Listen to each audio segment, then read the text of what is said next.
يا ترى ليه الناس دايما بتفكر ان الوظيفة هي اسهل واقصر طريق ان هي تعمل منه فلوس؟ سألت نفسك السؤال ده؟ ليه كل الناس معتقدة ده؟ عشان هي دي الحقيقة.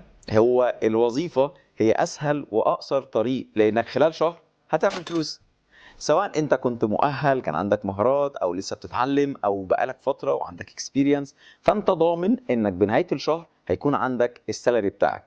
حتى لو انت مش مقتنع بالسالري، حتى لو السالري ده مش بيكفيك، انت في حالة الامان الوظيفي اللي اتربينا عليه من وقت بابا وماما وكل الناس اللي عاشت في الوظيفة. ولكن يا ترى ما فكرتش انك تعمل مشروع؟ انا عارف ان دايما بتجيلك افكار، سواء انت واصحابك، سواء على القهوة، سواء انت بتفكر بينك وبين نفسك واي نوت ان انا اعمل الحاجة اللي تخصني، مشروعي الخاص. طبيعي يا فلكي، دايما الناس بتفكر ازاي يكون عندها مشروعها الخاص.